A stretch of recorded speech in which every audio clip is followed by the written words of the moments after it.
Welcome to our new show, the Amplified Marketing Podcast, where we get into the challenges that content marketers face and look through the brands that are already knocking down obstacles and raising the quality of their content with a little something called amplified marketing. It's what we've preached here at Casted from the very beginning, how to create the most meaningful content and then get the most traction from that content by wringing it out across all the channels. These interviews for our first session were recorded as part of a special event to officially kickstart this new approach to content marketing. We dive into the components of amplified marketing, the strategies that work best, and we reveal just how much of an impact that this new approach can have on your business. But we also explore all the ways that amplified marketing makes life easier and more efficient for the content marketers out there that are struggling to be creative and relevant and cut through all the noise. This is where the real change begins. I'm Lindsay Chepkema, CEO and co-founder of Casted, the first and the only amplified marketing platform made specifically for B2B marketers. And this is our podcast.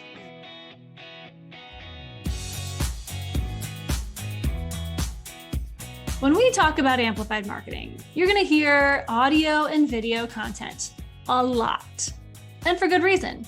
Things like webinars, video series, and yes, even podcasts are all filled with some of the richest expert-driven content that you can find out in the world. This kind of content is truly poised to be reused, repurposed, wrung out across all channels.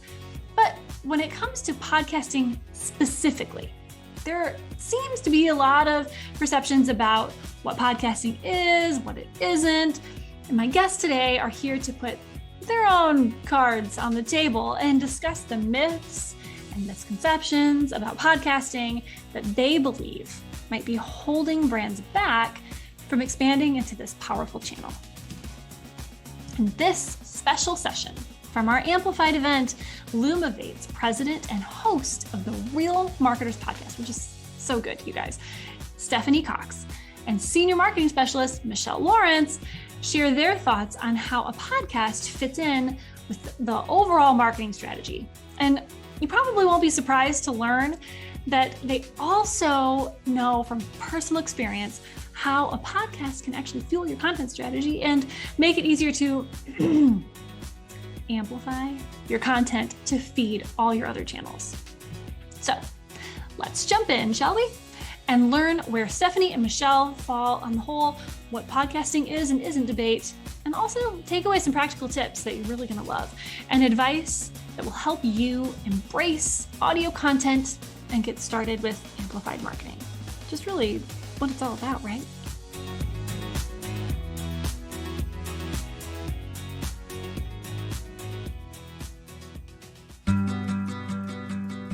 Marketing myths. There are literally so many of them, and who knows how they even start or why so many marketers just keep following them.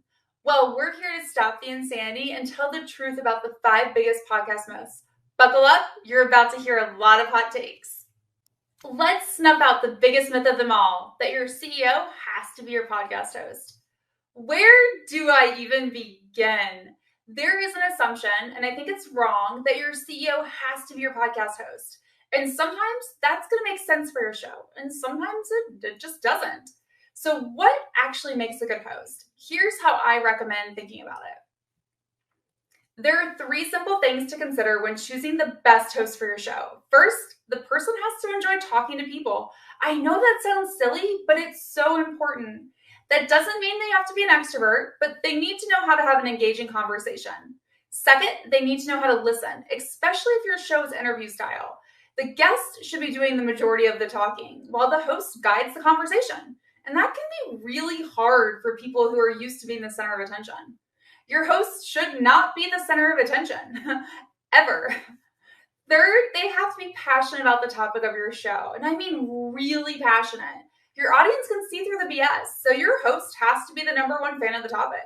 And last, but definitely not least, your host needs high energy. I might even call it cheerleader style, but that doesn't mean they can come across fake. They need to be upbeat when they talk to guests to keep the audience engaged, especially if your show is 10 to 15 minutes or longer, because listeners tend to gravitate towards hosts who have high energy, and allow them to walk away feeling enthused about what they just heard versus hosts who are more laid back.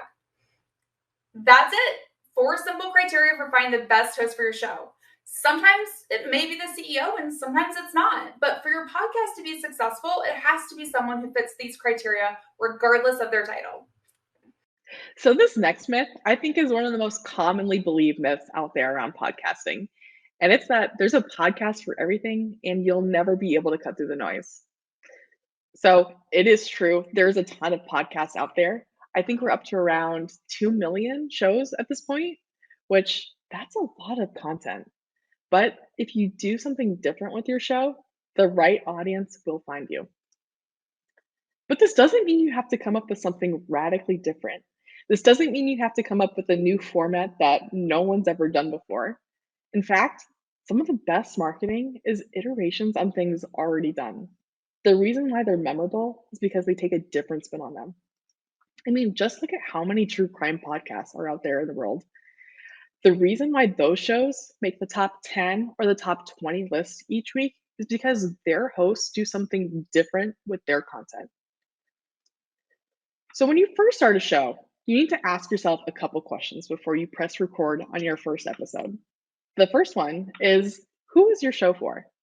Spoiler alert, your show isn't going to be for everyone, even if you are targeting a really broad audience. You have to get very specific on things like the personality traits of your audience. If you have a B2B show, it's maybe looking at different job titles that are associated with your audience. It's maybe looking at things that they're interested in their career or things they want to learn about. So things like that. The next one that you have to ask yourself is why will your audience care? Why is your audience going to sit down 30, 40 minutes each week and listen to your content? What unique perspective are you bringing to the table with your show?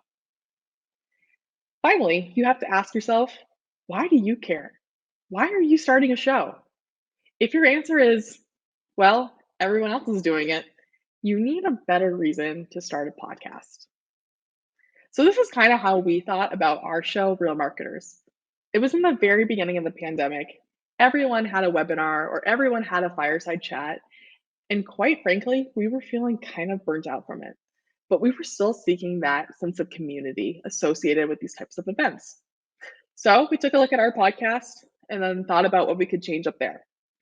We took a look at the type of marketers that we were.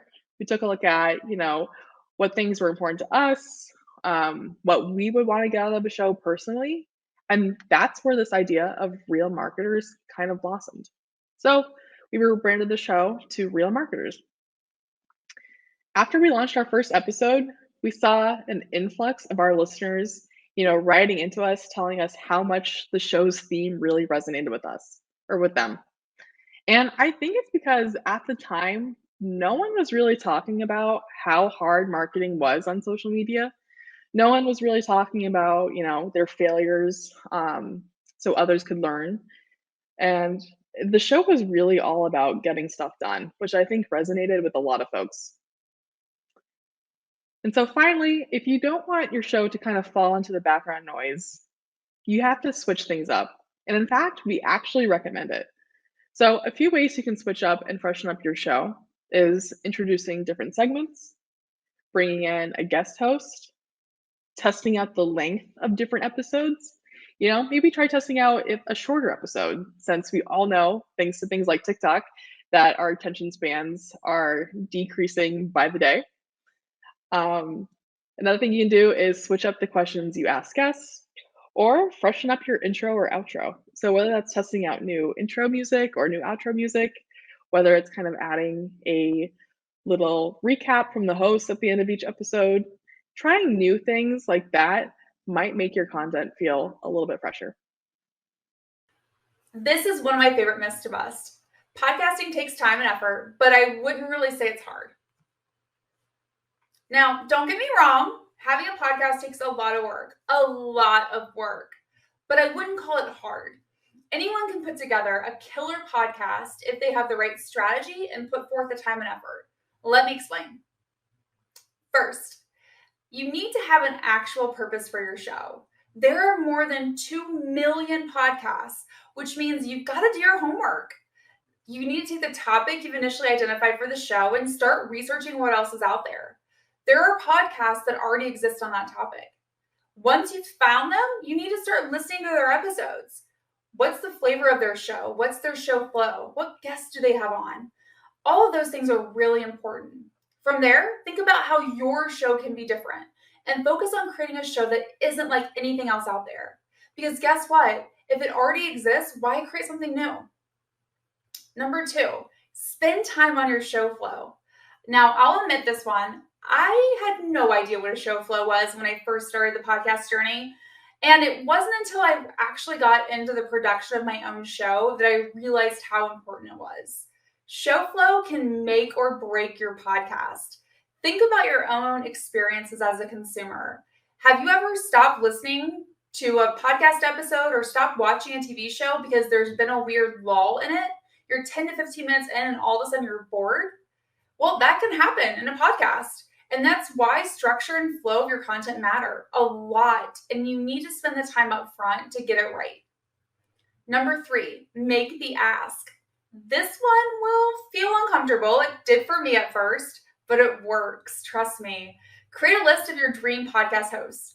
Guess, the people that you would love to have on as a host, the ones that would just be so great to have. Then reach out to them and ask. It's really that simple. It's how I got leaders from brands such as Google, Amazon, Microsoft, Crayola, Campbell's Soup, MGM Resorts, and more to be on our show. I just reached out and I asked. 4, promote like crazy. Promote all the time using different channels and different pieces of content from your episode. Michelle's going to talk about this in more detail, and I can't emphasize enough how important promoting the content from your show is. This next myth is one of my favorite ones to debunk around podcasting. And it's that you can only market podcast content a couple weeks after that episode is released. Raise your hand if your to-do list is a million miles long. In the past year and a half or so, our workday has actually increased about 2.5 hours since a lot of us are still working from home. You tackle that on top of our already busy personal lives, and it can be hard to get to everything on your to-do list. As much as we wake up each day with the best intentions of getting to everything on our to-do list, even the things that we want to do, we know that doesn't always happen. We actually ran a poll on LinkedIn the other day asking people when they sneak in time to listen to their favorite podcast episodes. Before a year and a half ago, I would have told you that during my commute would have been the top answer because it's when I used to listen to podcasts. But as many of us are still not commuting to work, we're having to find times in our day to sneak in our favorite episodes, which can be a challenge. So keep promoting your older episodes. There's always going to be someone who hasn't had the chance to fit it into their days yet. Promoting older podcast episodes goes beyond posting a link to LinkedIn or Twitter. One of my favorite ways to promote older pieces of content is through the use of an ebook.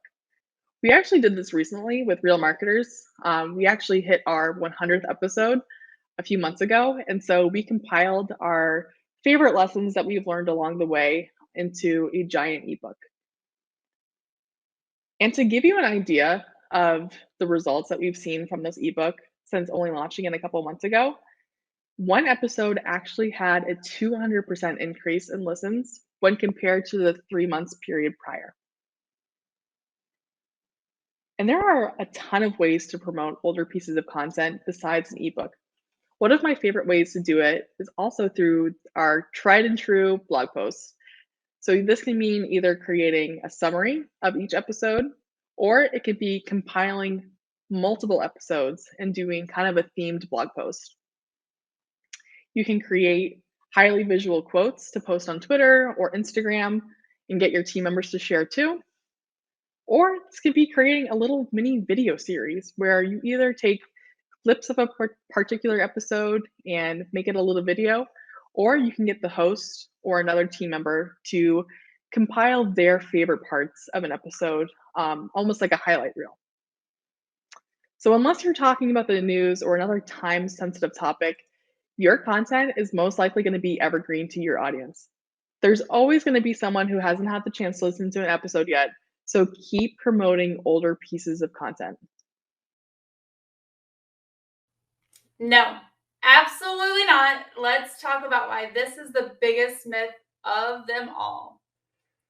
Where do I even begin? How about the most obvious place? Can someone please explain to me where the lead capture is for podcasts? Spoiler alert, there isn't one. You can't think of podcasts as a typical demand gen channel because it's not. This doesn't mean it can't influence pipeline or revenue. It just means that you have to think about it differently. And that starts with how you position it internally.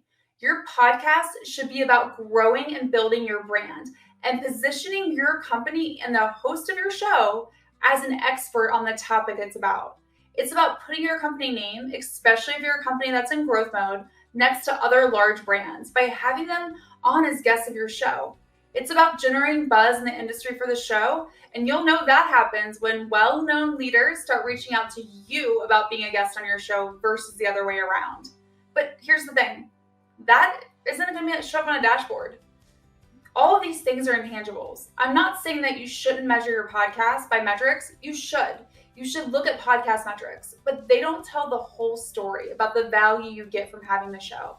It's so much bigger than just the metrics. And it's important that you position it that way from the start so everyone internally understands what your podcast is really about and doesn't ask you where the leads are from it.